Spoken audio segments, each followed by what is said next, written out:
ओम नमः शिवाय। नमस्कार दर्शक बंधु, आपण मानकु आमर कार्यक्रम वैदिक ज्योतिष दर्शन कार्यक्रम रे मु पुणी थरे आपण मानकु स्वागत जनाउछि। आमर कार्यक्रम आपण मानकर उद्देश्य रे, आपण मानकर मंगल उद्देश्य रे, आपणकर ज्ञान वृद्धि उद्देश्य रे आमे कार्यक्रम गुडी करिताउ।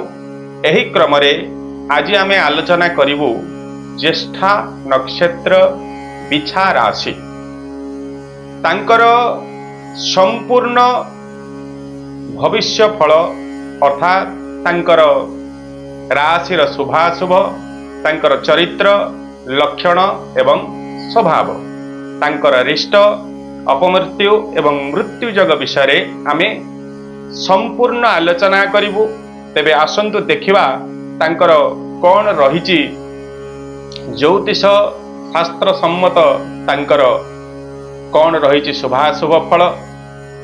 जदि आपण आमर चैनल टी को आज प्रथम थर देखुचंती निश्चित भाव में चैनल टी को सब्सक्राइब करंतु। आमर वीडियो जदि आपण मानक भल लगुची निश्चित आपणकर सुचिंतित मतामत कमेंट बॉक्स रे लिखंतु।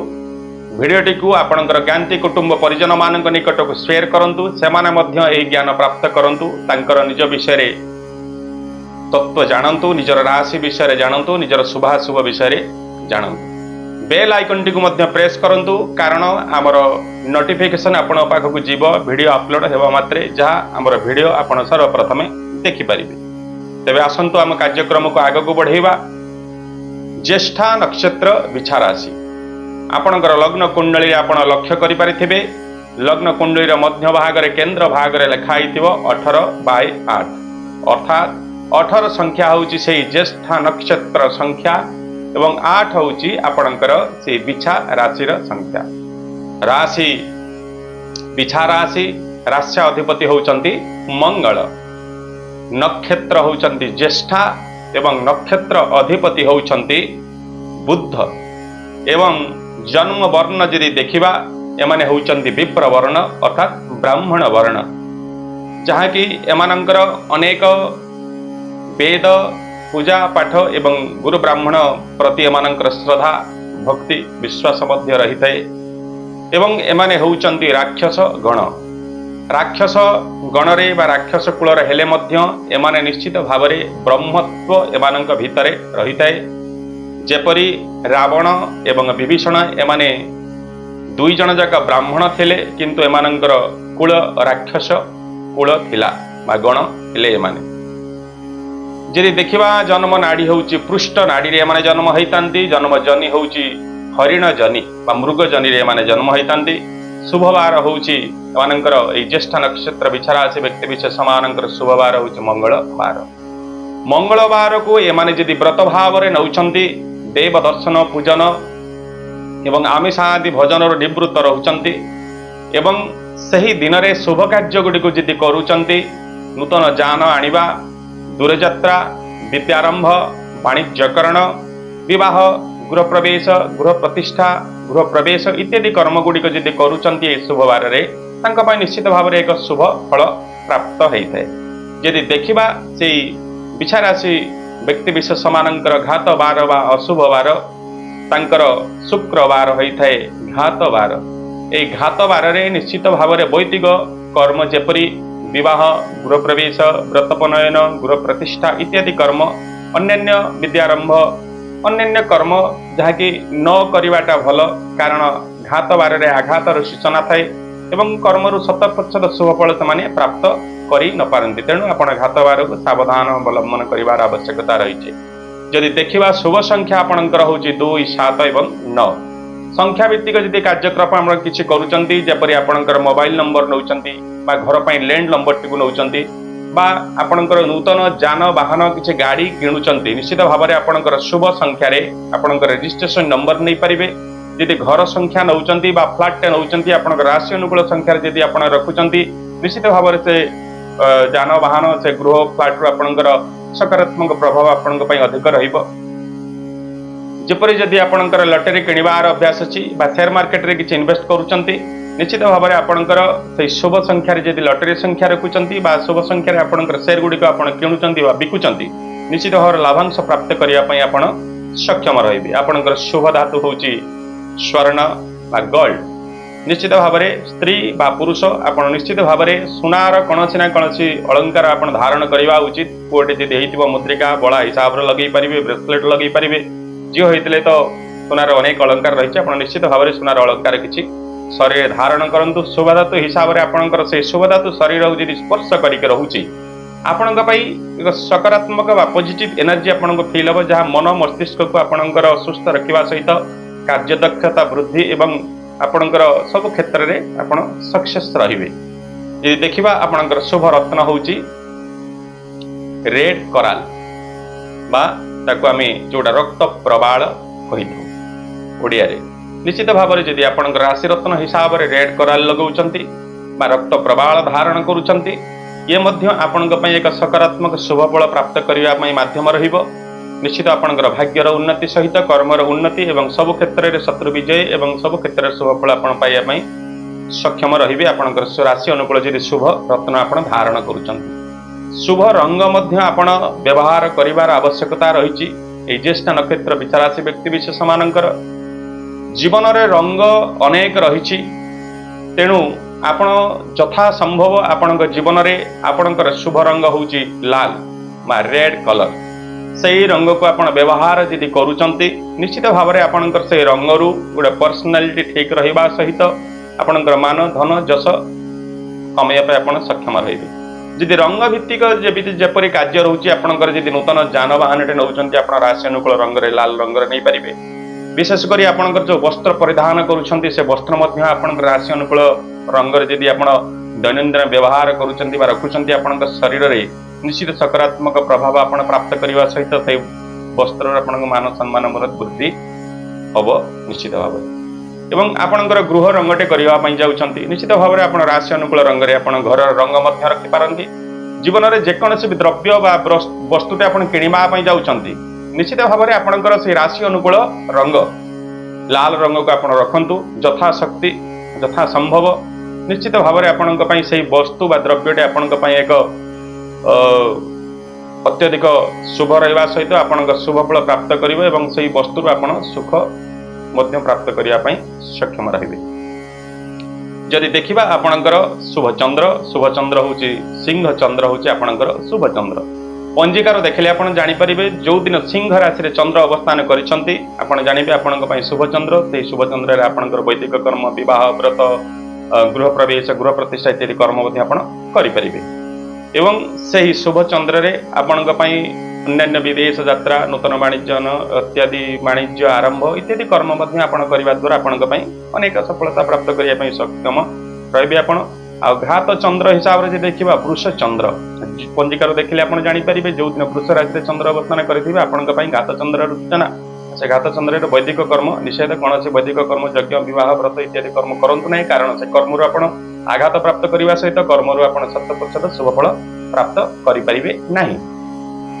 जदि आपण से नीति नियम जाऊँ निश्चित भाव में आपण प्रत्येक कर्म आपण एक सकारात्मक शुभ फल नहीं आपण जीवन को आसो जहाँकि आपणकर सुख आनंद वृद्धि हम आपण जीवन में। यदि देखा शुभ नक्षत्र विशाखा नक्षत्र हूँ आपणकर शुभ नक्षत्र। पंजिकार देखिले जानीपारे जो दिन विशाखा नक्षत्र रोचे से दिन आपण एक सकारात्मक पॉजिटिव दिन रोचे सकारात्मक शुभ फल प्राप्तिर दिन रोचे और से दिन आपणकर नित्य जो आपणकर लाभ प्राप्त करने चाहूबा किसी कर्म वाणिज्यकरण नूतन पाठ्यक्रम आरंभ विदेश यात्रा यही प्रकार अनेक कर्म रही आपड़ से दिन में शुभ नक्षत्र गले आपण शुभ रही। से शुभ नक्षत्र युक्त राशि तुला राशि विशाखा नक्षत्र युक्त तुला राशि विशाखा नक्षत्र युक्त बिछा राशि व्यक्ति विशेष माने आपण शुभदायक रहिबे। जदि से विशाखा नक्षत्र युक्त तुला राशि बिछा राशि सहित आप मित्रता स्थापन करुछंती सहित पार्टनरशिप रे किछि व्यापार वाणिज्य आरंभ करिसंती सहित भागीदारी रे किछि कर्म रखिसंती सहित टंका नेण देण करिसंती संपर्क भी रखिसंती निश्चित भाव में से संपर्क आपण उपकृत हेबे और आपणकर मान धन जश वृद्धि हवा सहित आपणकर से संपर्क आपणक पई मित्रता एक सुख आनंद अनुभूति रहिबो आपणक पई जीवन जाके। यदि देखिबा घात नक्षत्र आपणकर घात नक्षत्र होची रेवती नक्षत्र। पंजिकार देखले आपण जानि परिबे जो दिन पंचांग देखिए रेवती नक्षत्र रहुची रेवती नक्षत्र से नक्षत्र रे आपण कौन शुभ कार्य न करवाटा भल आपण अवॉइड करवा दरकार से दिन कहीं घात नक्षत्र हिसाब से आपण दिन शुभदायक नुहे कर्म शुभ प्राप्त करने अक्षम रही से रेवती नक्षत्र युक्त राशि मीन राशि रेवती नक्षत्र युक्त मीन राशि व्यक्ति विशेष माने आपण आघातर सूचना रही तेणु सहित आपण बंधुता देखि चाहिए भावी चिंतिक रखु टंका नेणदेण कर भावी चिंतिक रखु यदि पार्टनरशिप किसी व्यापार वाणिज्य करने जाऊँ न करवाटा भल रही आघात विश्वासघात एवं वाद विवाद शत्रुता जग रही जहाँकि आपणकर मान धन जश आपणकर नष्ट जीव तेणु आप सावधान रही आवश्यकता रही शुभ लग्न देखा आपणकर बिछा लग्न हूँ शुभ लग्न दिन राति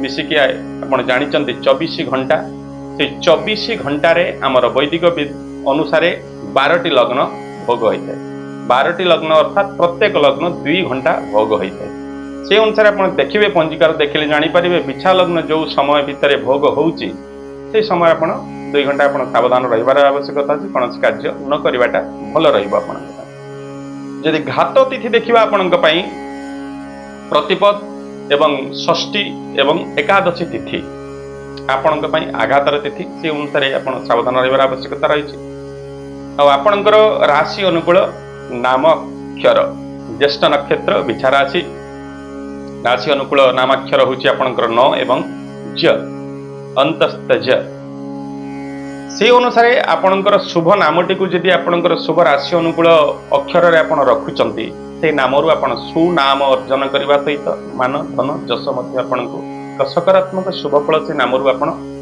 फील करें अनुभव करें आमर वैदिक ज्योतिषशास्त्र अनुसार नामर महत्व अनेक किसी रही नाम आमको उपदेश दिखाई निजर नाम निजर इष्टदेव इष्टदेवी गुरु ब्राह्मण पितामाता यही प्रकार आपणकर जो माने रही हिताकांक्षी तांकर नाम को जदि आपण नौचंती तांको नाम रे जदि नामकरण करूचंती पिलाटीर निश्चित भाव में आपण शुभफल पिला प्राप्त करने सहित आपण मध्य शुभफल प्राप्त करेंगे से नाम संबोधन माध्यम रे नामर अर्थ होची संबोधन रे मंगल श्रवण रे शांति एवं नामधारी सर्व कुशल मंगल होता है एवं से दृष्टिकोण आपण नाम गुड़ी को आपण ग्रहण करवा उचित किंतु वर्तमान विडंबनार विषय होचु आमे माने आधुनिकतार चाकचक्य वशवर्ती है ये जो कथा गुड़िक कहली वैदिक अनुसार नाम नामाक्षर अनुसार नाम से नाम गुड़िक आमको पसंद आसुना आमर देवादेवी मानकर अनेक शतनाम अर्थात 100 नाम सहस्र नाम अर्थात 1000 नाम रही अनेक अनेक लक्ष लक्ष नाम रही किंतु आमे से नाम गुड़िक अति सुंदर माधुर्य एवं शांति प्रदायक नाम गुड़िक छाड़ी आमे पाश्चात्य को अनुकरण करुचु पाश्चात्यर अनेक माने विकृत शब्द विकृत अर्थ को आमे आम पिलार नाम गुड़िक दौचु बापा माने आधुनिकता को भासी जाइए भावुंट आम पिलाटी को जब गोटे मॉडर्न नाँटे नदबू आम पिला पछुआ रही एवं वैदिक नामटी जब देदेव पिला गोटे ओल्ड भाया लगे एवं पुराणा कालिया भाया लगे यही गोटे कौन विकृत मानसिकता कहुपर वास्तव से नुहे नाम जदि आप भावुं मॉडर्न नाँटे देदेले से विश्व विख्यात हो कि पिलार संस्कार रहिबा दरकार ज्ञान रहिबा दरकार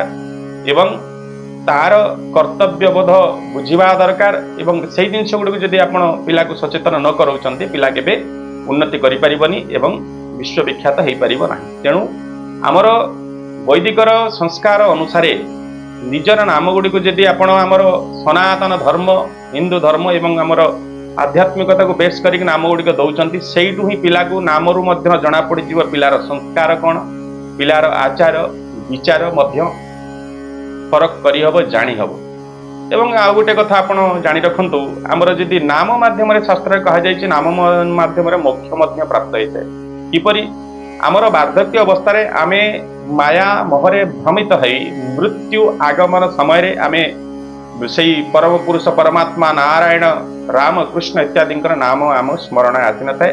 ଯଦି ମାୟା ମୋହରେ ଭ୍ରମିତ ହୋଇକି ସ୍ମରଣ ଆସିଥାଏ ଆମର ସନ୍ତାନ ଏବଂ ପୁତ୍ର କନ୍ୟା ମାନଙ୍କର। ତେଣୁ ଆପଣ ଯଦି ସୌଭାଗ୍ୟବଶତଃ ଆପଣଙ୍କର ପୁତ୍ର କନ୍ୟା ମାନଙ୍କର ନାମ ସେଇ ପରମ ପୁରୁଷ ରାମ କୃଷ୍ଣ ରାମ ଇତ୍ୟାଦିଙ୍କର ନାମରେ ନାମିତ କରିଥାନ୍ତି, ଜୀବନ ଯାକ ଆପଣ ଯେତେ ଥର ଡାକିଛନ୍ତି ସେଇ କୃଷ୍ଣ ବା ରାମ ଭଗବାନ ଇତ୍ୟାଦି ନାରାୟଣ ଇତ୍ୟାଦି ଅନେକ ନାମ ଭାବି ନିଅନ୍ତୁ, ଆପଣଙ୍କର ଲକ୍ଷେ ହଜାର ଏଭଳି ଅନେକ ଜପ କରିଛନ୍ତି ସେ ନାମ ଡାକିବା ସମ୍ବୋଧନ ମାଧ୍ୟମରେ, ଯାହାକି ଆପଣଙ୍କୁ ପୁଣ୍ୟ ପ୍ରାପ୍ତ ହେଇଛି ଏବଂ ଅନ୍ତ ସମୟରେ ଆପଣ ଅଜ୍ଞାନବଶତଃ ସେଇ ପୁତ୍ରକୁ ଡାକିବେ ସେ ନାରାୟଣ ନାମରେ ଏବଂ ଆପଣ ମୋକ୍ଷ ଆଡ଼କୁ ଆପଣ ଯିବେ। ସେଇ ଯମଦୂତ ମାନେ ଘୁରିଯିବେ ଏବଂ ବୈକୁଣ୍ଠପୁରର ସେଇ ବୈକୁଣ୍ଠ ବିଷ୍ଣୁ ଦୂତ ମାନେ ଆପଣଙ୍କୁ ନେଇଯିବେ ଏବଂ ଆପଣ ମୋକ୍ଷ ପ୍ରାପ୍ତି ହେବାର ଯୋଗ ରହିଛି ଆମର ଉପାଖ୍ୟାନ ଶାସ୍ତ୍ରରେ। ତେଣୁ ନିଶ୍ଚିତ ଭାବରେ ଆପଣ ନାମ ଦେବା ପୂର୍ବରୁ ସାବଧାନ ରୁହନ୍ତୁ। ଆମର ସଂସ୍କୃତି ଧର୍ମ ପରମ୍ପରା ରୀତିନୀତି ଆଧ୍ୟାତ୍ମିକକୁ ସମ୍ମାନ ଜଣାନ୍ତୁ। ନାମ ମାଧ୍ୟମରେ କେହି କେବେ ଓଲ୍ଡ ପୁରୁଣା ହେଇଯାଏନି। ନିଶ୍ଚିତ ଭାବରେ ନିଜ ନାମ ମାଧ୍ୟମରେ ବିଶ୍ୱ ୱାର୍ଲଡରେ ମଧ୍ୟ ସେ ନିଜକୁ ପରିଚିତ କରିପାରିବ। ଏଇ ଜଣେ ସନାତନୀ, ଏଇ ଜଣେ ହିନ୍ଦୁ, ଏଇ ଜଣେ ଏବଂ ଆଧ୍ୟାତ୍ମିକବାଦୀ ଏବଂ ଯେମିତି ବିବେକାନନ୍ଦ ସ୍ୱାମୀ ବିବେକାନନ୍ଦ ବିଶ୍ୱବିଖ୍ୟାତ ହେଇପାରିଥିଲେ ତାଙ୍କର ସଂସ୍କାର ଜ୍ଞାନ ମାଧ୍ୟମରେ। ଆପଣ ପିଲାକୁ ଆମର ସଂସ୍କୃତି ପରମ୍ପରା ହିସାବରେ ଜ୍ଞାନ ପ୍ରଦାନ କରନ୍ତୁ, ନିଶ୍ଚିତ ପିଲା ବିଶ୍ୱବିଖ୍ୟାତ ହେବ। କିନ୍ତୁ ସେଇ ମଡର୍ଣ୍ଣ ବିକୃତ ନାମ ପ୍ରଦାନ କରିଦେଲେ କେବେ ବିଶ୍ୱବିଖ୍ୟାତ କେହି ପିଲା ହେଇଯିବନି। ନିଶ୍ଚିତ ଆପଣ ଏଇ ନାମ ଦେବା ପୂର୍ବରୁ ଆପଣ এই ବିଷୟରେ ଟିକେ ଗହୀରିଆ ଭାବରେ ଚିନ୍ତା କରନ୍ତୁ, ନିଶ୍ଚିତ ଆପଣ ସବୁକିଛି ବୁଝିପାରିବେ। ତେବେ ଏହା ଥିଲା ସେଇ ଜ୍ୟେଷ୍ଠ ନକ୍ଷତ୍ର ବିଛାରାଶି ବ୍ୟକ୍ତିବିଶେଷ ମାନଙ୍କର କିଛି ରାଶି ଅନୁକୂଳ ଶୁଭାଶୁଭ ଫଳ। ଆମେ ଆଗକୁ ଆସନ୍ତା ଆମେ ଆଲୋଚନା କରିବା ତାଙ୍କର ଚରିତ୍ର ଲକ୍ଷଣ ଏବଂ ସ୍ୱଭାବ କ'ଣ ରହୁଛି। ଏଇ ଜ୍ୟେଷ୍ଠ ନକ୍ଷତ୍ର ବିଛାରାଶି ଏମାନେ ଚତୁଷ୍ପଦ ହୋଇଥାନ୍ତି, ନକ୍ଷତ୍ରର ଚାରିପାଦ ଭୋଗ କରିଥାନ୍ତି। ଏମାନେ ରାକ୍ଷସ ଗଣ। ନିଶ୍ଚିତ ଆମିଷ ଦ୍ରବ୍ୟ ଆମିଷ ଭୋଜନ ଏମାନଙ୍କର ଟିକେ ପ୍ରିୟ ହୋଇଥାଏ। ଏମାନେ ଯୁଦ୍ଧକର ମନୋବୃତ୍ତି ରହିଥାନ୍ତି, ଯୁଦ୍ଧ ପ୍ରିୟ ରହିଥାନ୍ତି। ଏମାନେ କାହାକୁ ଛାଡ଼ିବା ଲୋକ ନୁହନ୍ତି। ଯଦି ଏମାନଙ୍କ ସହିତ କେହି ଯୁକ୍ତି ତର୍କ ବା ଝଗଡ଼ା ଆରମ୍ଭ କରିଛି, ଏ ଛାଡ଼ିବା ଲୋକ ନୁହନ୍ତି। ତାକୁ ପରାଜୟ ସ୍ୱୀକାର ନ କରିଲା ପର୍ଯ୍ୟନ୍ତ ସେମାନେ ଲଢୁଥିବେ। ଏହି ସ୍ୱଭାବ ପାଇଁ ମଧ୍ୟ ଏମାନଙ୍କର ଅନେକ ସମୟରେ ସମାଜରେ ମାନେ ନିନ୍ଦିତ ହୋଇଥାନ୍ତି, ମାନସିକ ଅଶାନ୍ତି ଭୋଗ କରିଥାନ୍ତି। ଶତ୍ରୁତା ମଧ୍ୟ ଅନେକ କିଛି ସୃଷ୍ଟି ହୋଇଥାଏ ଏବଂ କୋର୍ଟ କଚେରୀ ସମସ୍ୟା ମଧ୍ୟ ଏମାନଙ୍କ ଜୀବନରେ କିଛି କଷ୍ଟ ପ୍ରଦାନ କରିଥାଏ। ତେଣୁ ଆପଣଙ୍କର ଚରିତ୍ର ଯଦି ଆପଣ ପରିବର୍ତ୍ତନ ଆଣୁଛନ୍ତି, ଜେନୁଇନ୍ ଜାଗାରେ ଏବଂ ଠିକ୍ ଜାଗାରେ ଠିକ୍ କଥା କହିବାର ଏବଂ ଠିକ୍ ଲୋକଙ୍କ ସହିତ ଲଢ଼ିବାର ଆବଶ୍ୟକତା ଅଛି। ଅନାବଶ୍ୟକ ଲୋକଙ୍କ ସହିତ ଉତ୍ତର ଦେବା, ତାଙ୍କ ସହିତ ଲଢ଼ିବା, ଯୁକ୍ତିତର୍କ କରିବାର ଆବଶ୍ୟକତା ଜୀବନରେ କିଛି ନାହିଁ। ତେଣୁ ଆପଣ ନିଶ୍ଚିତ ନିଜକୁ ସୁଧାରିବାର ଆବଶ୍ୟକତା ରହିଛି। ବାକ୍ ସଂଯମତାର ଆବଶ୍ୟକତା ରହିଛି ଆପଣଙ୍କର। ଏମାନଙ୍କୁ ଯଦି ଶରୀର ଆକୃତି ଦେଖିବା ମାନେ ସ୍ଥୂଳ କପାଳ ହେଇଥାନ୍ତି। ଯଦି ଆମର ଶାସ୍ତ୍ର ଅନୁସାରେ କୁହାଯାଇଛି କର, ଓଷ୍ଠି ଏବଂ କପାଳ ତିନିଟା ଜିନିଷରୁ ଭାଗ୍ୟର ବିଚାର କରିଥାଏ, ଭବିଷ୍ୟ ବିଚାର କରାଯାଇଥାଏ। ଯଦି କପାଳ ଦେଖିବା ଏମାନଙ୍କର ସ୍ଥୂଳ କପାଳ ହୋଇଥାଏ, ମୋଟା କଥାରେ ଟିକେ ରହିଥାଏ, ଯାହାକି ଭାଗ୍ୟ ସୌଭାଗ୍ୟବାନର ଅନେକ ସଂକେତ ରହିଥାଏ ଏମାନଙ୍କ ଭିତରେ। ଏମାନେ ସ୍ଥୂଳ ମୁଖ ଟିକେ ମୁଖମଣ୍ଡଳ ମଧ୍ୟ ଟିକେ ମୋଟା ଏବଂ ଗଲା ଅଧିକ ବଡ଼ ଟିକେ ରହିଥାଏ ଏମାନଙ୍କର ଯଦି ଦେଖିବା ଚରିତ୍ର ଏମାନେ ମାୟାବୀ ହେଇଥାନ୍ତି। ଅର୍ଥାତ୍ ଏମାନେ ପ୍ରତ୍ୟେକ ଜିନିଷ ତାଙ୍କ ଜୀବନରେ ଅନେକ ସିକ୍ରେଟ ରଖିଥାନ୍ତି। ଏମାନେ ଯାହା ବି କିଛି କରୁଛନ୍ତି ଏମାନେ ପ୍ରି ପ୍ଲାନ୍ରେ କରିବେ, ନ କରିବା ପୂର୍ବରୁ କାହାକୁ କିଛି ଜଣେଇବେନି। ବହୁତ ଅନେକ ଏମାନଙ୍କର ତାଙ୍କର ଦ୍ରବ୍ୟ ଧନ ଗୁପ୍ତ ଅବସ୍ଥାରେ ମଧ୍ୟ ଏମାନେ ଜୀବନ କାଳ ଭିତରେ ଲୁଚେଇ ଦେଇକି ଯାଇଥାନ୍ତି, ଯାହାକି ସେଗୁଡ଼ିକ ପ୍ରାପ୍ତ କରିବା ଅନେକ ଲୋକଙ୍କ ପାଇଁ କାଠିକର ପାଠ ହୋଇଯାଇଥାଏ। ଏମାନଙ୍କର ଯଦି ଆପଣ ପଚାରୁଛନ୍ତି ଆପଣ କ'ଣ କରିବା ପାଇଁ ଯାଉଛନ୍ତି, ଏମାନେ କିନ୍ତୁ ଭାବିଥିବେ କରିବା ପାଇଁ ଯାଉଛନ୍ତି ଆଉ ଗୋଟେ, କିନ୍ତୁ ଆପଣଙ୍କୁ ବତେଇବେ ଆଉ ଗୋଟେ। କାହିଁକି ନା ଏମାନଙ୍କର ଚରିତ୍ରରେ ମାୟା ଆପଣ ରହିଥାଏ। ମାୟା ଆଚରଣ କରିବା, ମିଥ୍ୟା ଅନେକାଂଶରେ କିଛି କହିଦେବା ବା ବୁଲେଇ ବଙ୍କେଇକି କହିବା, ଏଇ ପ୍ରକାର ସ୍ୱଭାବ ଏମାନଙ୍କ ମଧ୍ୟରେ ଦେଖାଯାଇଥାଏ। ଏମାନେ ବହୁତ ଉଚ୍ଚ ମନା ହେଇଥାନ୍ତି, ହାଇ ଆମ୍ବିସନ୍, ଅର୍ଥାତ୍ ଏମାନେ ବହୁତ ଉଚ୍ଚ, ଯିଏ ଜୀବନରେ ଯାହା କରିବେ ଭଲଟେ କରିବେ। ଗୋଟେ ଜୀବନରେ ଯଦି କରିବି ଭଲ ଘରଟେ ଗୋଟେ କରିବି, ଡ୍ରେସ୍ଟା ଗୋଟେ ନେଉଛି ତ ଗୋଟେ ଭଲ କ୍ୱାଲିଟି ଡ୍ରେସ୍ଟା ନେବି, ଗାଡ଼ିଟେ ଗୋଟେ ନେଉଛି ତ ଯୋଉଟା କମ୍ ଦାମୀ ଗାଡ଼ିଟା ଗୋଟେ କାମ ଚଳେଇଥାନ୍ତା, ଗୋଟେ ଭଲ ଗାଡ଼ିଟା ଏକାଥରେ ବୁଲେଟ୍ଟା ନେଇଯିବି। ଏଇ ପ୍ରକାର ଭାବନା ଉଚ୍ଚ ମନା ହେଇଥାନ୍ତି। ପ୍ରତ୍ୟେକ କ୍ଷେତ୍ରରେ ଏମାନେ ଗୋଟେ ଜିନିଷ କିଣିବା ପାଇଁ ଯାଉଛନ୍ତି, କରିବା ପାଇଁ ଯାଉଛନ୍ତି, ଗୋଟେ ହାଇ ବଜେଟ୍ରେ ରିକ୍ୱାରମେଣ୍ଟ ଏମାନଙ୍କର ହେଇଯାଇଥାଏ, ଯାହାକି ଅନନେସେସରି ଖର୍ଚ୍ଚାନ୍ତ ହେଇକରି କିଣିବା ବା କରିବା ଦ୍ୱାରା ମାନେ ଋଣଗ୍ରସ୍ତ ହେଇକରି ମଧ୍ୟ ଜୀବନରେ ଅନେକ ସମୟରେ କଷ୍ଟ ପ୍ରାପ୍ତ କରିଥାନ୍ତି। ତେଣୁ ଆପଣ ଆପଣଙ୍କର ଜୀବନ କାଳ ଭିତରେ ଯୋଉ ଜିନିଷଟା ଯେତିକିରେ ହେଇଯିବ, ଯୋଉଟା 1000 ଟଙ୍କା ଜିନିଷରେ ହେଇଯିବ, ଆପଣ ସେଠି 10 ଟଙ୍କା ଖର୍ଚ୍ଚବାର ଆବଶ୍ୟକ ନାହିଁ। ତେଣୁ ଆପଣଙ୍କର ଜୀବନରେ ଯେତେବେଳେ କିଛି କରିବା ପାଇଁ ଯାଉଛନ୍ତି ଆପଣଙ୍କର ଆବଶ୍ୟକତା ଅନୁସାରେ ହିଁ କାର୍ଯ୍ୟ କରନ୍ତୁ। ଆପଣ ଜୀବନରେ ଅନେକ ଦୁଃଖ କଷ୍ଟ ଋଣ ଏବଂ ମାନସିକ ଅଶାନ୍ତିରୁ ଆପଣ ବଞ୍ଚି ଯାଇ ପାରିବେ। ଏମାନେ ଯଦି ଦେଖିବା ମୁଖମଣ୍ଡଳ ସମଦନ୍ତ ରହିଥାଏ, ସୁନ୍ଦର ରହିଥାଏ, ଏମାନେ ଭୋଗୀ ହେଇଥାନ୍ତି। ଏମାନେ ଏନ୍ଜୟମେଣ୍ଟ କରିବା, ଏମାନେ ବୁଲିବା ମାଧ୍ୟମରେ, ଖାଦ୍ୟ ଗ୍ରହଣ କରିବା ମାଧ୍ୟମରେ, ସାଙ୍ଗସାଥୀଙ୍କ ସହିତ ବୁଲିବା, ମଜା କରିବା, ଏନ୍ଜୟରେ ତାଙ୍କର ଗୋଟେ ମନ ରହିଥାଏ। ଭୋଗ କରିବା ମନୋବୃତ୍ତି ଏମାନଙ୍କର ରହିଥାଏ। ପ୍ରତ୍ୟେକ ଜିନିଷଟାକୁ ଭୋଗ କରିବା, ଆନନ୍ଦ ହବା, ଏନ୍ଜୟ କରିବା। ଏମାନେ ଆରମ୍ଭବନ୍ତ ହେଇଥାନ୍ତି, ଅର୍ଥାତ୍ ଯେକୌଣସି କାର୍ଯ୍ୟ ତାଙ୍କୁ କରିବା ପାଇଁ ଦଉଛନ୍ତି ଏମାନେ ବହୁତ ଗୋଟେ ଉତ୍ସାହ ଆଗ୍ରହ ସହକାରେ ଆରମ୍ଭ କରିଦେଇଥାନ୍ତି। ହୁଏତ ସେ କାମଟିକୁ ସେ ପୂର୍ଣ୍ଣ ନ କରି ପାରନ୍ତି, ଅଧା ମଝିରେ କାମଟିକୁ ଛାଡ଼ି ପାରନ୍ତି, କିନ୍ତୁ କାମଟିକୁ ସେ ଭାବି ବିଚାରି ନକରି କହିଛନ୍ତି ମାନେ ଚାଲ କରିବା ଏ କାମଟା, କିଏ ଗୋଟେ ସଜେସନ୍ ଦେଇଦେଇଛି, ସାଙ୍ଗସାଥି କହିଛନ୍ତି ଚାଲ କରିବା ଚାଲ, କିନ୍ତୁ ପର ମୁହୂର୍ତ୍ତରେ ସେ ସେଟାକୁ ପଛଘୁଞ୍ଚା ଦେଇକରି ମଧ୍ୟ କାମଟିକୁ ପୂର୍ଣ୍ଣ କରି ପାରିନଥାନ୍ତି। ଅନେକ ସମୟରେ ଏମାନଙ୍କର ମନ ଭିତରେ କ୍ରୋଧ ରହିଥାଏ, ଚିଡ଼ଚିଡ଼ାପଣ ଟିକେ ରହିଥାଏ। ସାମାନ୍ୟ କଥାରେ ମଧ୍ୟ ମାନେ କ୍ରୋଧାନ୍ୱିତ ହେଇଯାନ୍ତି, ରାଗିଯାନ୍ତି। ଏଇ ସ୍ୱଭାବ ଦ୍ୱାରା ଅନେକ ସମୟରେ ସମାଜରେ ସେ କଷ୍ଟ, ତାଙ୍କ ଶତ୍ରୁତା, ତାଙ୍କ ମିତ୍ରତା ନଷ୍ଟ ହେଇଥାଏ, ଶତ୍ରୁତା ସୃଷ୍ଟି ହେଇଥାଏ। ତେଣୁ ଆପଣ ନିଜକୁ ଚରିତ୍ର ବା ବାକ୍ସଂଯମତା ରହିବାର ଅଛି, ଆପଣଙ୍କୁ ସୁଧାରିବାର ଅଛି। ଅନ୍ନେସେସରି କ୍ରୋଧ କରିବାର ଆବଶ୍ୟକତା ନାହିଁ। ମାନେ କପି ଯୋଉ କଥା କହିଲି କ୍ଷଣ କପି ହେଇଥାନ୍ତି, ସାଙ୍ଗେ ସଡନଲି ରାଗିଯିବେ, କିଛି ଗୋଟେ କହିଦେଇଛନ୍ତି ସଡନଲି ରାଗିଯିବେ। ଗୋଟେ ନିଜକୁ କଣ୍ଟ୍ରୋଲ କରିବାର କ୍ଷମତା ଏମାନଙ୍କର ଭିତରେ ଟିକେ କମ୍ ଥାଏ। ଏମାନେ ବହୁତ କଠିନ ହୃଦୟ ମଧ୍ୟ ହେଇଥାନ୍ତି। ଯଦି କାହା ପ୍ରତି ଏମାନେ ତାଙ୍କର ରାଗ ବା ଦ୍ରୋହ ସୃଷ୍ଟି ହେଇଛି ତା ପ୍ରତି ବହୁତ କଠୋର ଏମାନେ ହେଇଥାନ୍ତି। ତାକୁ ଦଣ୍ଡିତ କରିବା, ତାଙ୍କୁ ବା ଆଘାତ କରିବା ବା ହିଂସା ଆଚରଣ କରିବା, ଏହି ପ୍ରକାର ଭାବନା ମଧ୍ୟ ଏମାନଙ୍କ ମନ ଭିତରେ ସୃଷ୍ଟି ହେଇଯାଇଥାଏ। ଏମାନଙ୍କର ବାତ ପିତ୍ତ ଦେହି, ଅର୍ଥାତ୍ ଆମର ଆୟୁର୍ବେଦିକ ମତରେ ବାତ ପିତ୍ତ କଫ ନାଡି ତିନିଟା, ଯାହାକି ଆମର ସେଇ ନାଡି ଡିସବ୍ୟାଲେନ୍ସ ହେଲେ ମୃତ୍ୟୁ ଯୋଗ ସୃଷ୍ଟି ହେଇଥାଏ।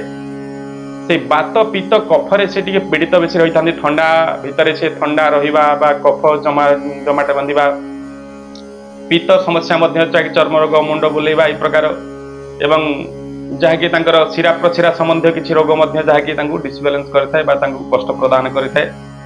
ଏବଂ ଏମାନେ ଯଦି ଦେଖିବା କୃପଣ ସ୍ୱଭାବରେ ହେଇଥାନ୍ତି।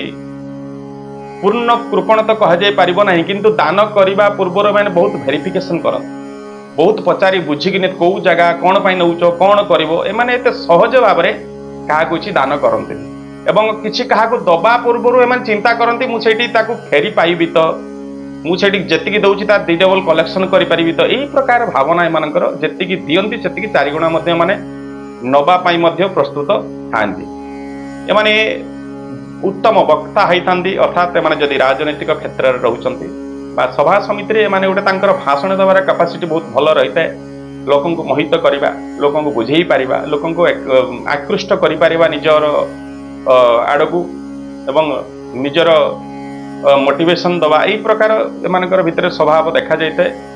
ଏମାନେ ଦୁଷ୍ଟ ମଧ୍ୟ ଅନେକାଂଶରେ ହେଇଯାଇଥାନ୍ତି। ମାନେ ଯଦି କ୍ରୋଧ ବା ରାଗ ସମୟରେ ତାଙ୍କର ମତି ମଧ୍ୟ ଦୁଷ୍ଟ ମତି, ଅର୍ଥାତ୍ ଦୁଷ୍ଟ କାମ କରିଦେବା, କିଛି ଗୋଟେ ଆଘାତ ପ୍ରଦାନ କରିବା ବା କାହା ପାଇଁ ଗୋଟେ ପ୍ରି ପ୍ଲାନ୍ ଗୋଟେ ଷଡ଼ଯନ୍ତ୍ର କିଛି କରିବା, ଏହି ପ୍ରକାର ମଧ୍ୟ ଏମାନଙ୍କ କିଛି କାଂଶରେ ଲକ୍ଷ୍ୟ କରାଯାଇଥାଏ ଚରିତ୍ରରେ। ଏମାନେ କ୍ଷୁଧାତୁର ହୋଇଥାନ୍ତି, ନିଜକୁ ଖାଦ୍ୟ ବା ଭୋକକୁ କଣ୍ଟ୍ରୋଲ କରିପାରିନଥାନ୍ତି। ତାଙ୍କୁ ଭୋକ ହେଲେ ମାତ୍ର ସେମାନେ ଖାଇବେ କ'ଣ କିଛି, ଯେଠି ମାନେ କିଛି ଖାଇବାର ଭାବିବେ। ଏମାନେ ଅସୁରତ ଗୁଣ ନିଶ୍ଚିତ ଭାବରେ ରହିଛି। ଆମିଷ ପ୍ରିୟ ରହିବେ, ଆମିଷ ଦ୍ରବ୍ୟ ପ୍ରତି ସେମାନଙ୍କର ଟିକେ ଖାଦ୍ୟରେ ଲାଳସା ରହିବ। ଏମାନଙ୍କ ଶାକ ପ୍ରିୟ ମଧ୍ୟ ହୋଇଥାନ୍ତି, ପନିପରିବା ଶାକ ମଧ୍ୟ ଏମାନଙ୍କର ପ୍ରିୟ ଟିକେ ରହିଥାଏ। ଏମାନଙ୍କର ଉତ୍ତମ ଦ୍ରବ୍ୟ ଶ୍ରଦ୍ଧାକାରୀ, ଯାହା ବି ନୂଆ ଜିନିଷଟା ଗୋଟେ ଦେଖିଦେବେ, ତାଙ୍କ ପାଖରେ ଜିନିଷଟା ଥିଲେ ମଧ୍ୟ ଯଦି କିଛି ନୂଆ ଜିନିଷ ଗୋଟେ ଦେଖୁଛନ୍ତି ତା ପ୍ରତି ତାଙ୍କର ଗୋଟେ ଆଗ୍ରହ ସୃଷ୍ଟି ହେଇଯିବ, ମୁଁ କେମିତି ପ୍ରାପ୍ତ କରିବି ବା ମୁଁ କେମିତି ପାଇବି ସେ ଜିନିଷଟିକୁ। ଏବଂ ଏମାନଙ୍କର ବିଭିନ୍ନ ପ୍ରକାର ଯେଉଁ ସ୍ୱାଦିଷ୍ଟ ଖାଦ୍ୟ ଗ୍ରହଣ କରିବା ପାଇଁ ମଧ୍ୟ ଏମାନଙ୍କର ଗୋଟେ ସଉକ ରହିଥାଏ। ଯଦି ରଙ୍ଗ ବେରଙ୍ଗର ଖାଦ୍ୟ କୋଉଠି ସଜା ହେଇଛି ସେମାନେ କଣ୍ଟ୍ରୋଲ ନିଜକୁ କରିପାରିବେନି, ଖାଇବେ ଯାଇକରି ଯେମିତି ହେଲେ, ଏହି ପ୍ରକାର ମଧ୍ୟ ରହିଥାଏ ଏମାନଙ୍କର ଯଦି ଦେଖିବା ଶରୀରର ବର୍ଣ୍ଣ କୃଷ୍ଣ ଏବଂ ଶ୍ୟାମ ବର୍ଣ୍ଣ ଏମାନଙ୍କର ବିଶେଷ କରି ରହିଥାଏ। ତାଙ୍କର ରୂପର ବର୍ଣ୍ଣ ଯଦି ଦେଖିବା କୌଣସି କ୍ଷେତ୍ରରେ ବ୍ୟକ୍ତିର ଏମାନଙ୍କର ଯଦି ଦେଖିବା ଦାମ୍ପତ୍ୟ ଜୀବନ କଥା ଦେଖିବା, ବିଶେଷ କରି ଏମାନଙ୍କର 1ରୁ ଅଧିକ ପତ୍ନୀ ବା ଭାର୍ଯ୍ୟାର ଯୋଗ ରହୁଛି। ଯଦି ସପ୍ତମ ସ୍ଥାନରେ ମଙ୍ଗଳ ଦୋଷ ବା ସପ୍ତମ ସ୍ଥାନରେ ପାପ ଗ୍ରହମାନଙ୍କର ଯୋଗ ରହୁଛି, ବା ସେ ସପ୍ତମ ସ୍ଥାନ ଉପରେ ପାପ ଗ୍ରହମାନଙ୍କ ଦୃଷ୍ଟି ରହୁଛି, ବା ସପ୍ତମ ଅଧିପତି ଦୁର୍ବଳ ହୋଇଛନ୍ତି, ଏହି କ୍ଷେତ୍ରରେ द्वितीय विवाह जोग हवा सहित पत्नी सहित मतांतर मनांतर विच्छेद मध्य जोग सृष्टि होता है जहाँकि एकरू अधिक पत्नी जोग सृष्टि है जदि सप्तम स्थान बलवान रोचे सप्तम आदि बलवान रोचंती सप्तम स्थान में शुभ ग्रह मानकर जमी चंद्र बृहस्पति इत्यादि रही शुक्र रही ये क्षेत्र में एक पत्नी जीवन बीती पारे यदि देखा एमानकर पुत्र टी एमानकर अल्प होता है कन्या संतान टी अधिक प्राप्त होता है तेबे भी माने बहुत पुत्र प्रेमी होता निज पुओ प्रति अधिक भल पाइबा एम भितर रही है एमानकर श्रृंगार भोगी अर्थात एमाने निजको डेकोरेट करवा सजे हवा पार्लर जावा झीटे होता प्रति गोटे अधिक देखा जाता है निजको सजेबार डेकोरेट करवार यही प्रकार रोमांटिक भावना एम भितर टे रही है जदि देखा एमाने होचंती परदारक पुरुषटे होते माने पर स्त्री प्रति एमानकर टिके दृष्टि रही है निश्चित भाव में कथाटे तो ग्रहणीय नुहे बा शोभनीय नुहे जहाँकि तेज एम नेचर अनुसार मुझे कहली निश्चित आपंकर नेचर को सुधार अच्छी माने पर स्त्री प्रति बंधुता स्थापन करवा सहित कथबार्ता हवा सहित संपर्क रखा यही प्रकार भावना मन भर टे रही है निश्चित भाव आप निज कंट्रोल करने द्वारा निजर मान धन सम्मान बंचे पारे ना आपंकर मान सम्मान धन नष्ट हो पारे भविष्य में जदि आपंकर यह स्वभाव रोचे एमाने अनेक समय धन मान कमेया सक्षम होता एमानकर जान वाहन एवं गृह भूमि माने प्राप्त करि अनेक समय किंतु टिके एमानक जीवन कष्ट रही है संघर्ष पर गुड़िक से प्राप्त करि एमाने सामान्य जीवन क्लेश अनेक समय प्राप्त करि अनेक समय किसी ना कि छोट मोट क्लेश मन कष्ट भोग रही है विशेषकर एम चक्षु रोगी होता चक्षु दृष्टि समस्या किसी कष्ट प्रदान करता है जैसे पाद रोगी पाद फाटिबा बा फुलिबा बा बथा शिरा परिश्रम यही प्रकार समस्या किसी कांक्षे भोग होता है एमानकर अनेक समय गोटे चंचल मति रही है माने बुद्धि स्थिर नुहे एकाग्रता नुहे गोटे कामटे करुँच कम एंजय जॉइनिंग कर आउ गोटे नुआ कामटे देखिए एटा पसंद से जी यही प्रकार गोटे स्थिरता रुहेनी चंचल मति से आपड़ जो गोटे किसी कौटी जॉइनिंग करुँच कामटे करुँच डिसीजन टे नौ स्थिर मस्तिष्क नबार अच्छी कहीं जब आप बारंबार आप डिसीजन चेंज कर हूँ तो आपंकर कर्मनाश जोग सृष्टि हो पारे आपंकर विभिन्न प्रकार क्षति हो पारे आपंकर जहाँकि आप कष्ट भोग कर पर मुहूर्त जब देखिए एमाने विद्या ज्ञानर अधिकारी निश्चित भाव में होता अनेक विद्या एवं उच्च शिक्षा क्षेत्र में सफलता प्राप्त कर अनेक समय से अनेक जगह इन्वेस्ट करवा शेयर मार्केट रे बा निजर धन को द्विगुणित कर भावना अनेक समय किसी धन व्यय कर जीवन जब किसी धन बढ़ाई चाहते संचय करने चाहते जेन्युइन वे रे सठिक जगह आपंकर धन इन्वेस्ट जदि करूँ निश्चित आप सफलता रहे ना धन हानि जग आपण को रोचे आपणकर ये सब बड़े जोटी भी किसी जहाँ को देइथिबे से ताको फेरे पाइबा सब बड़े से चिंतार था मुझे फेरी पाइबी ना ना जी देते द्विगुण पाइबी कि ना ना यही प्रकार भावना मान भर विचलिता मान करें तेणु आप मन को कंट्रोल करार अच्छी आपणकर स्थिरता एकाग्रता ही आप जीवन अनेक मानसिक सुख शांति आपको दे पारे ना आपणकर मानसिक अस्थिरता आपन को अनेक कष्ट एवं धन हानि करि पारे एमाने विशेषकर सत्व भूमिर कारक होती मंगल जेहेतु भूमि पुत्र एम रास्ता अधिपति होती मंगल तेणु एमाने अनेक जीवन काल भितर से भूमि क्षेत्र में निजको इन्वेस्ट करवा भूसंपत्ति किणवा चाषबास करवा चाषबास न कले से भूसंपत्ति को किणवा एम गोटे हबी रही है जमी किणवा भूमि किणवा यही प्रकार एम गोटे रही है अभ्यास पुष्प प्रति एमानकर अनेकांश श्रद्धा बगीचाटे करवा गछ लगेवा यही प्रकार स्वभाव रही है एमानकर पुत्र क्षेत्र में माने कष्टी होता पुत्र को लेकिन चिंतित रही था किंतु पुत्र माने बहुत भल पाइबा थाए पागल अवस्था था पुत्र एमाने जदि देखा स्त्री प्रिय होता स्त्री प्रति सब भल पाइबा रही है एवं एमानकर अनेक समय स्थिरता अनुसार सुस्थ मस्तिष्क एमाने बहुत भल था किंतु जो क्रोध सामान्य सृष्टि होती बहुत अस्थिर एवं अश्लीलता आसी था जीवन में माने अनेक समय किसी जिनिस को प्राप्त करने कले बड़े कौशल से गुड़ को केमती प्राप्त करेंगे यही प्रकार एमाने चक्कर था एमानकर जदि देखा स्नायु रोग किसी कांश जीवन में कष्ट भोग करते व्रण विषाक्त व्रण पृष्ठ व्रण पिठी और मुखर व्रण द्वारा से कष्ट पाई एवं भातृ विरोधी अनेकांश पैतृक संपत्ति को लेकिन किसी विवाद सृष्टि होता है। एमानकर कार्य करिवार दक्षता बहुत अधिक थाए। एमाने विशेषकर सेना पुलिस एडमिनिस्ट्रेटिव रे काम करिवार दक्षता मानकर बहुत अधिक थाए। से लाइन ले गले एमाने जीवन रे सक्सेस हवा सहित मान धन यश माने सक्षम होता है।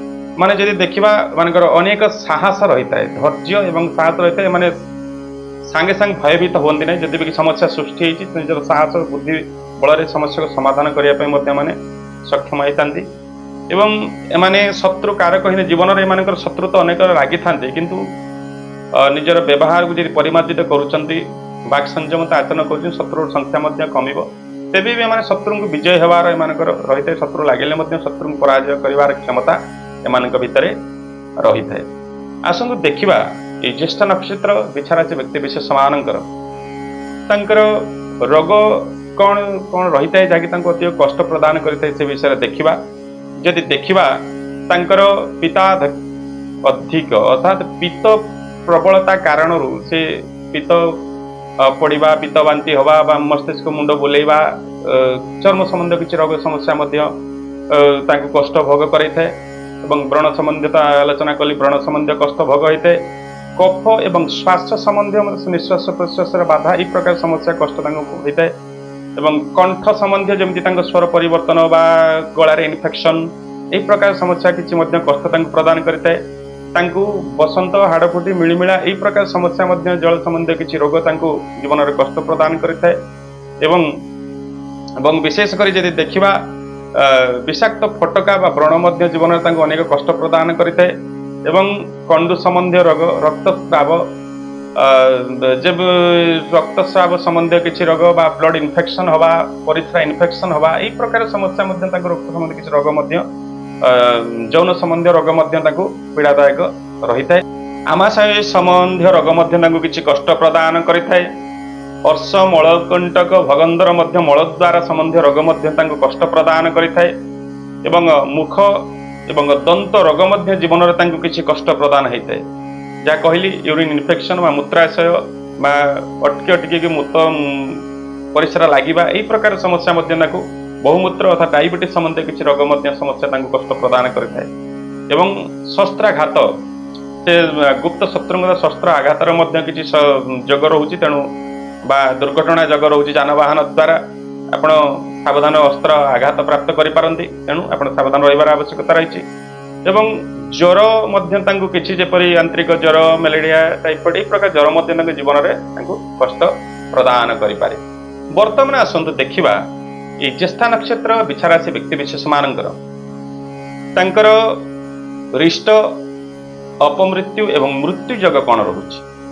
यदि देखा 2 वर्ष 5 मास 4 दिन रोचे दृष्टि पीड़ा अर्थात से पिला बयस दृष्टिशक्ति हीनता दृष्टि संबंध किसी कष्ट हो पारे।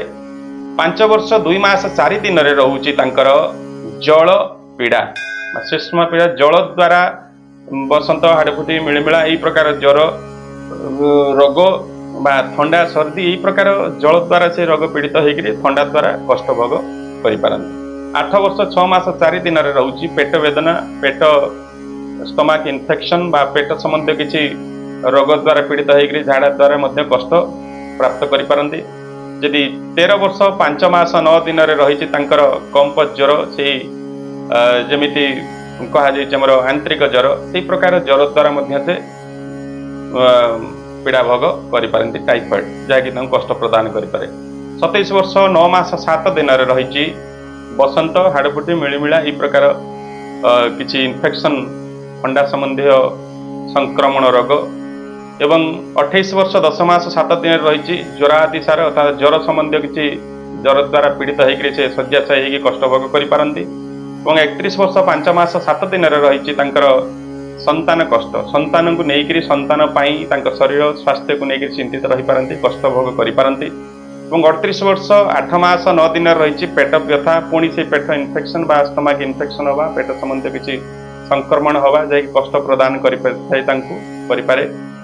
42 वर्ष 7 मास 5 दिन रही गोत्र विवाद अर्थात तांको वंश भितरे बा तांको परिवार भाई भाई मान भितर किसी विवाद जहाँकि कोर्ट कचेरी समस्या आड़ टाणी नहीं पारे कष्ट भोग करें एवं तांकर यदि देखिए 52 वर्ष 7 मास 4 दिन रही शस्त्राघात कौन सी गुप्त शत्रु द्वारा अस्त्र द्वारा आघात बा जानवाहन घटना दुर्घटना अंग हानि बा ऑपरेशन यही प्रकार जग मध्य सृष्टि हो पारे तेणु आपण समस्या भितर यही समय भितर सावधान रहिबार आवश्यकता रही एवं जदि देखिबा 72 वर्ष 2 दिन रही बात ज्वर अर्थात से मलेरिया बा टाइफॉइड यही प्रकार ज्वर किसी द्वारा कष्ट भोग हो पारे एवं यही प्रकार तांकर कष्ट भोग एत रिष्टरू जदि से बंचिक आगे पहुंची जड़े लोक तार जीवन काल भितर यदि जन्म बा प्रारब्धर पुण्यबल रहुची बा गुरु ब्राह्मण पिता माता आशीर्वाद प्राप्त करिसंती बा समस्तंकर गोटे शुभ कामना प्राप्त करिसंती शुभ आशीर्वाद तांको ऊपर रही निश्चित भाव में एते रिष्टरू से बंचिक आग को जीवे एवं आग को गले तांकर गोटे रहुची मारक पीड़ा जहाँकि से मारक पीड़ा तांकर पाई रही 80 वर्ष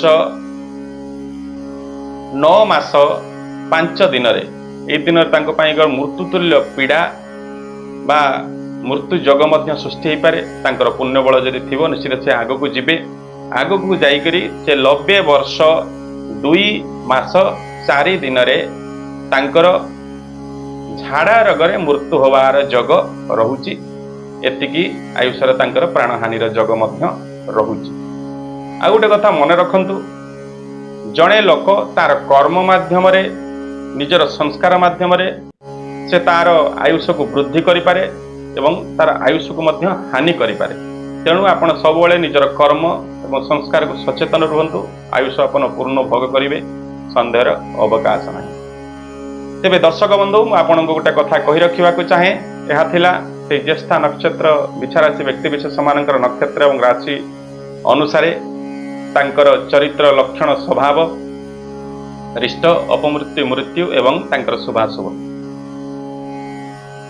यही कथारे आपण किसी लोक सहमत हो पारती किसी असहमत हो पारती ये कथारे कहा जाए किसी नकारात्मक कथा किसी सकारात्मक कथा आपण निश्चित भाव से सकारात्मक कथा गुड़ी को लेकर जदि किसी लोक बा नकारात्मक कथा गुड़ी को लेकर किसी लोक ओवर कॉन्फिडेंट हो बा किसी लोक चिंतित दुखित कष्ट एवं मानसिक स्तर में दुश्चिंतार ग्रस्त हबार आवश्यकता किसी ना कारण ज्योतिषर अर्थ ही सैया आम आमर भविष्य को देखा आमर नकारात्मक सकारात्मक गुण गुड़ी को देखा एवं बुद्धिमान लोक निजर सकारात्मक गुण गुड़ी को लेकिन प्री प्लान भविष्य आग को जब फ्यूचर हो आड़ को से आगे तापाई अनेक दुख कष्ट बंचिक से आग को सहज भाव में जापर नकारात्मक गुण गुड़ी को आपण सचेतन हम एवं से गुड़ी को आपण त्याग करने सहित सावधान रहिले आपणकर अनेक दुख कष्ट जोड़ा अज्ञात वशत आपण से भूल करते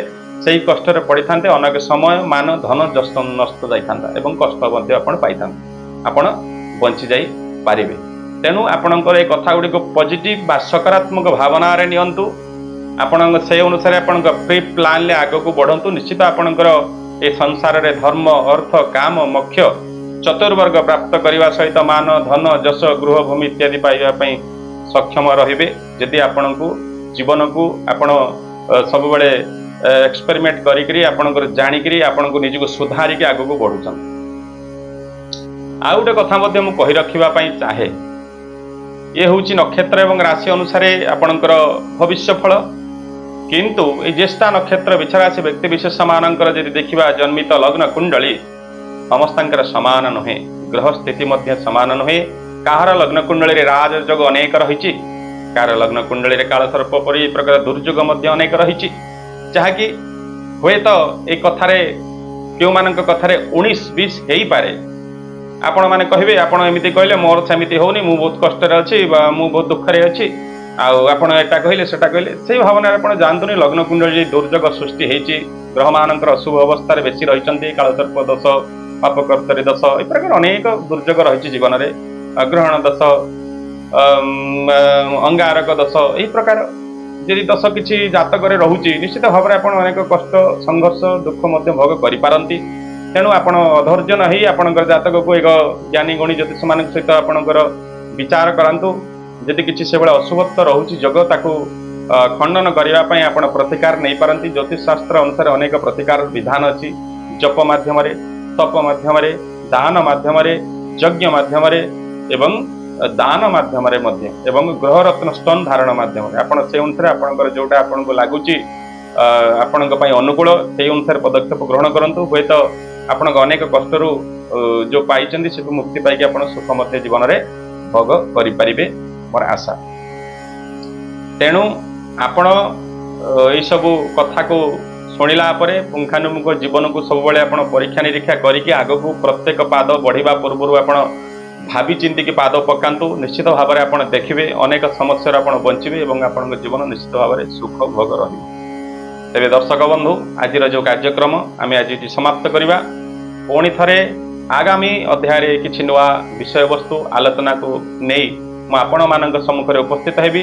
ସେତେବେଳେ ଯାଏ ଓମ୍ ନମଃ ଶିବାୟ, ଜୟ ଜଗନ୍ନାଥ।